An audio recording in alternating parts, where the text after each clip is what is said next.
Hello, viewer of Put It On My Bill, this video that I'm making on the channel Put It On My Bill on YouTube, sponsored by the website PutItOnMyBill.org, which is the website that I created on the internet.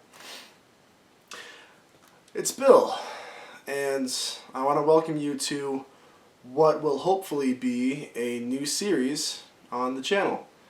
I know it's been 5 months since the last time I put out a video.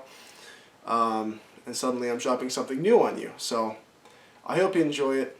I trust you will, because you're a Put It On My Bill fan, so I can trust you with anything. So this is kind of a new idea for me, kind of an ambitious project, where I make a video where I sit here and I talk about a specific topic like I've done many times in the past, but at the same time I have a companion article that I write that goes along with whatever I'm talking about in this video. And the article will be on my website, and there will be a link down below. Yeah, kind of a new idea. So hopefully this can go somewhere, because I enjoy writing just as much as I enjoy producing videos. So we'll have to see how it goes. So let's get into it. This is Lukewarm Takes in Pairs.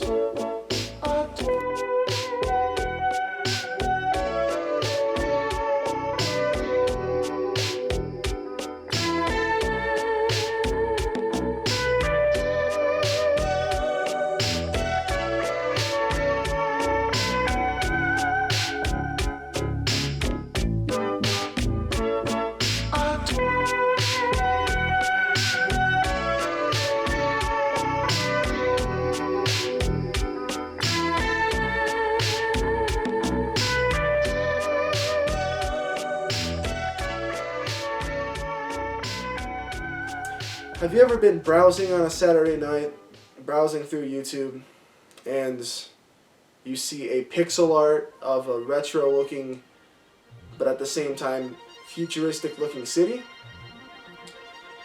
Or maybe you scrolled through and you saw the same generic grid pattern of a car going down a highway, neon lights everywhere, and there's a beautiful segmented sunset in the background. Maybe somewhere on the internet you came across some ancient Roman bust, but for some reason it's next to a bunch of Fiji bottles, or it's sitting on a checkerboard pattern, and you don't get why. Maybe, completely without warning, your YouTube recommendation feed has become filled with Sailor Moon looking anime girls against a neon background dancing like they're in a club. But I can guarantee you've come across the 30-second loop of an anime girl studying in a cozy looking bedroom against a twilight sky. She's doing homework, or she's reading, whatever, maybe she has a cat nearby. You know what I'm talking about. But how do you describe all these things? There's Vaporwave, there's Future Funk, C-Punk, Synthwave, Retrowave, Neo Jazz, right? And there's Lo-Fi. There are so many terms, so many subgenres, but I have always viewed these many subgenres as branches being on the same tree.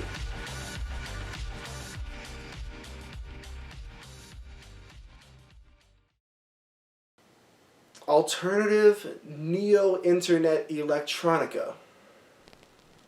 That is the first and last time that I will ever be saying those words in that particular order. Because how can you sum up 5 or 6 different genres of music in one phrase? You can't.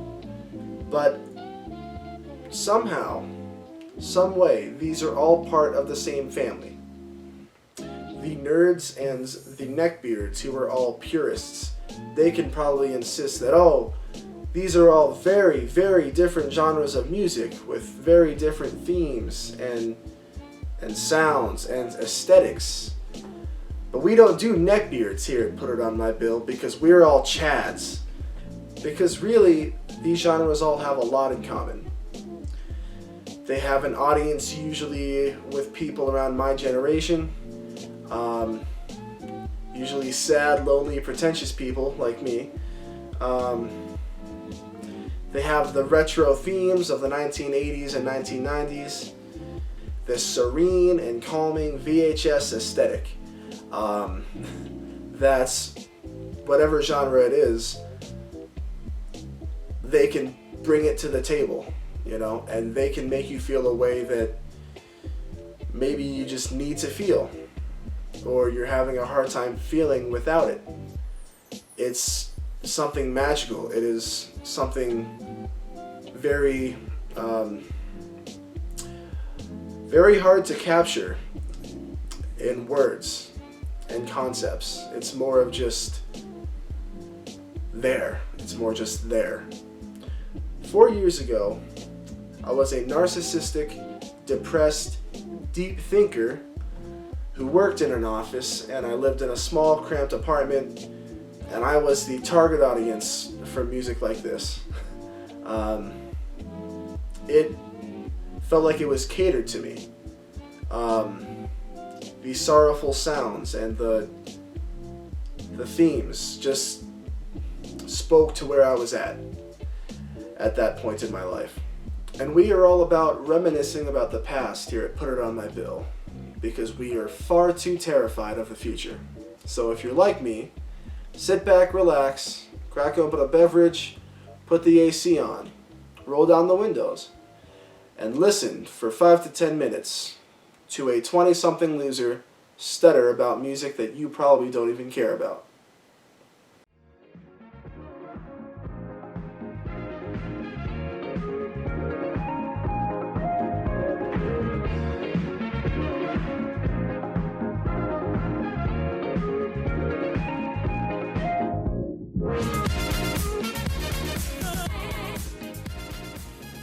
We all have our firsts, and my first was Yebisu, Young Bay Edit, a song so fast-paced and so triumphant with its bass drop that it hooked me instantly.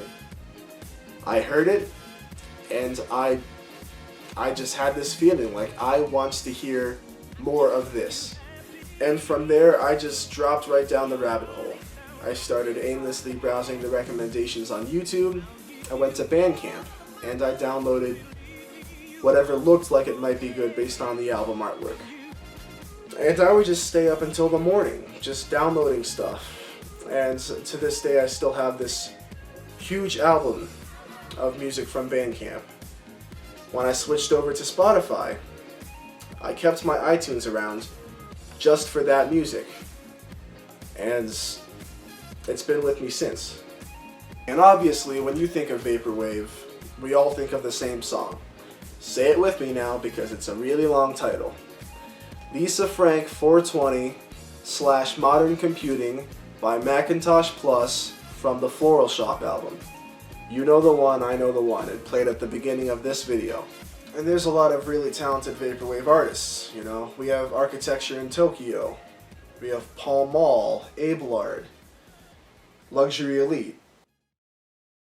There is nothing like the satirical dip into the waters of neo-capitalism and the damning effects that it has on the human psyche. And then you have Vaporwave's Molly-addicted, hyper-energetic brother, Future Funk, which is my favorite genre within this web.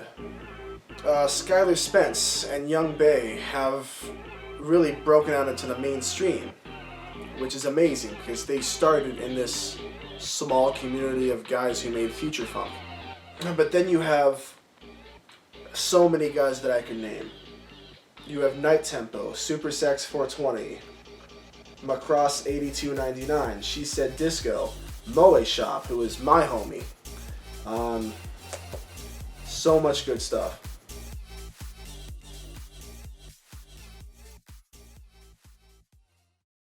And then there's the extremely popular track Resonance by Home. You've heard this. I have no doubt in my mind. Which is in huge part thanks to YouTube's algorithm For some reason, YouTube loves to recommend this song. It doesn't matter what video you're watching, if it has something to do with music, you can guarantee that this song will be in the recommended videos. Some people say that this is Vaporwave, some people say that this is future funk, but I have always viewed this song as synthwave, and synthwave is cool. Synthwave, of course, being the genre that was inspired by 1980s action movie soundtracks, which is just awesome. You know, you have guys like Windows 96, Midnight Survivor, Night Runner, and you know, big shout outs to anyone who ever jumped into their car and sped down a neon highway into the sunset, never to turn back. There is just way too many artists that I can name. Really talented ones who crossed into multiple genres at one time. You know, that's the awesome thing about this whole collection of you know, music and genres, is it was one huge art space. It was a melting pot of just really talented people who wanted to create music without limits. Humans wanting to distance themselves from their humanity. Humans wanting to dominate and domesticate their humanity. Humans that weren't humans to begin with, but artificial intelligences floating in the ether of the cyber world.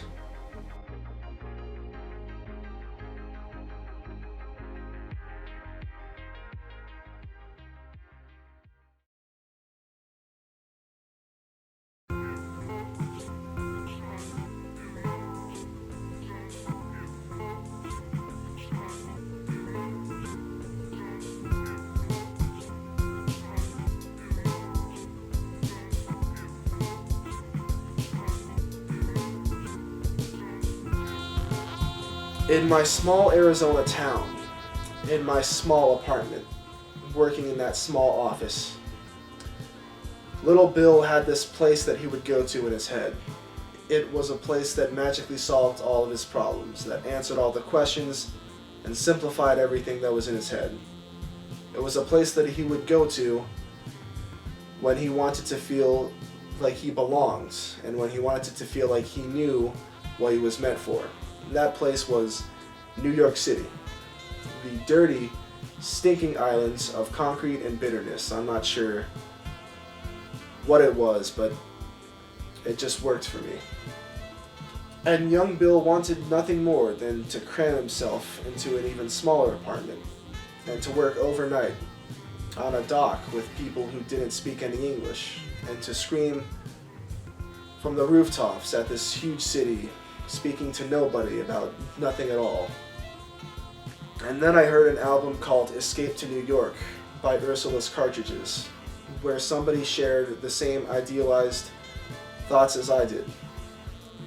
And suddenly the dream that I had, that was so nonsensical, didn't seem so nonsensical. And that's the power that this kind of music had. And that is what this kind of music means to me.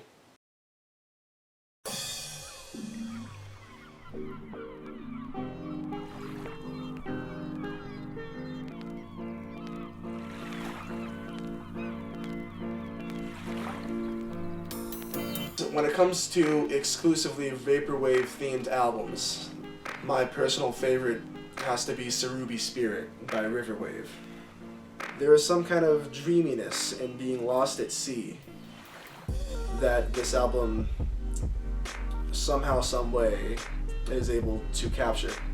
Personally, my favorite track from this album has to be Tourist Gull, which was a fantastically relaxing song that puts you at the end of a nice quiet day of watching the sunset, and you're all alone, but sometimes it's fine to be alone.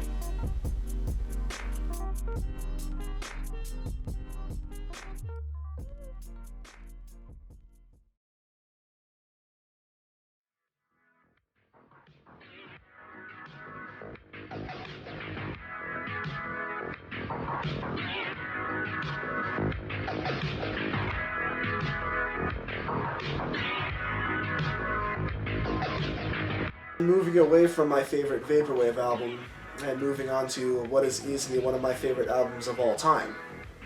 And that would be Spaceship Earth by Whitewoods. This is an album that I go back to very regularly. This album is what would happen if you fed a beautiful woman from the 1980s a beachside arcade and a summer night sleepover into an alien's pod, and you spent that pod to drift aimlessly among the stars in outer space, jamming for the whole trip. There's not enough good things that I can say about this album. Every single track is good. It is very, very fucking good.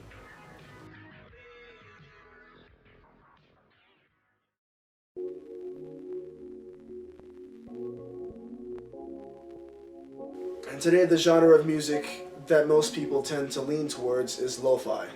This is not only on the online community, where there's seemingly an endless stream of lo-fi tunes, but it has definitely breached into the mainstream, with artists who were formerly undergrounds finding huge success in the mainstream, namely Joji.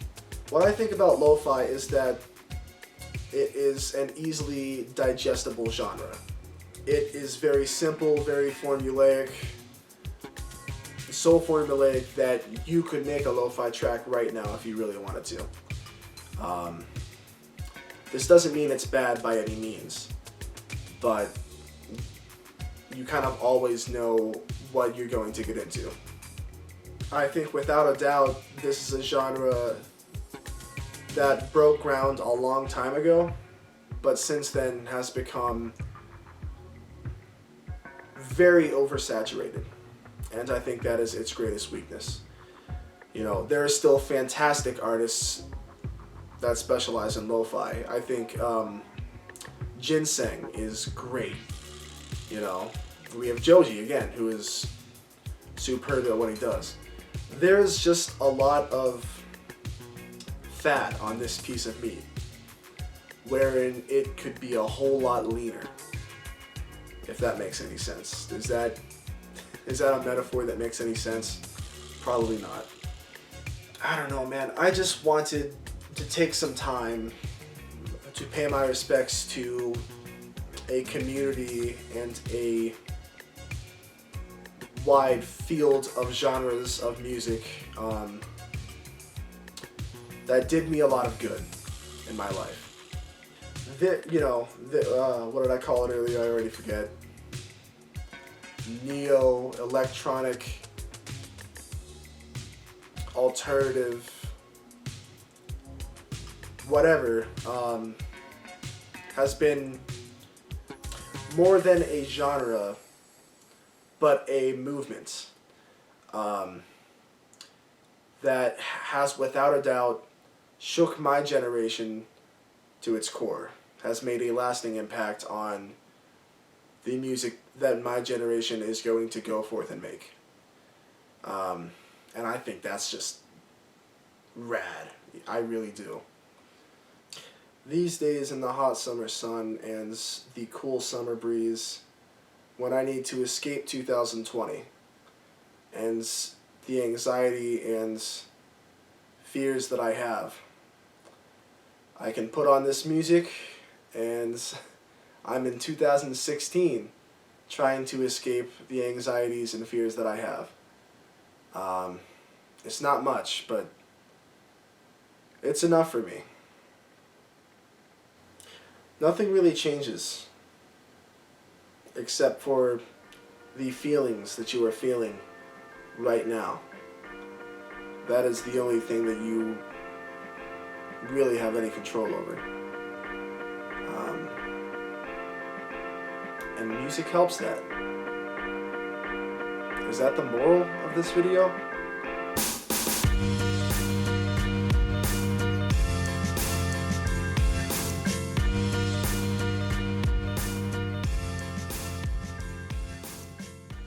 Regardless, thank you very much for tuning in. I hope you enjoyed this little passion project of mine.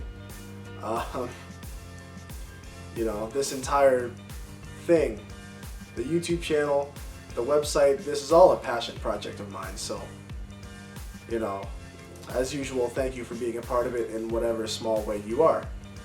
I hope I may have introduced you to a genre of music or a multitude of genres that you otherwise might not have heard of. Maybe you remember music like this from this time. Maybe you're into it right now and I'm only fueling the fire. Whatever it is, thank you very much for coming this far. So again, there will be a companion article that will be going along with this. That is in the description of the video. So please, by all means, go there, listen, and enjoy. I mean, listen. I mean, read.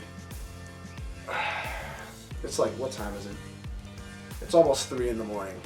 So, something else that is linked in the description is a playlist that I will be making on YouTube of music. Kind of a companion playlist as well. Music that I may have mentioned, themes that I may have mentioned, music that I didn't get to mention. More of this, more of what I've been talking about. So if you're interested in that, please, by all means, there is a link in the description, and hopefully I can get one of those on the screen. I'm not sure if YouTube lets me do that with playlists or not, but if not, whatever. Something else that is linked in the description is my Patreon. So if you feel like supporting me, $1 a month, $1 and $5 is all I have. So it's just a tip jar. You don't have to. But those who do are listed around me. So thank you, CC Johnson. Thank you, Ashley Beesing. Thank you, dpel.com. Your support means everything to me. And most of all, thank you for watching. I hope in these times that you are taking care of yourself and those around you. And I hope you know that I love you. Oh yeah, and by the way, shoutouts to Guggen's, Childhood Bluntside, and Aesthetics Please, who were all really fantastic artists who I didn't get to mention earlier. So, shoutouts to you guys. Thank you. Peace.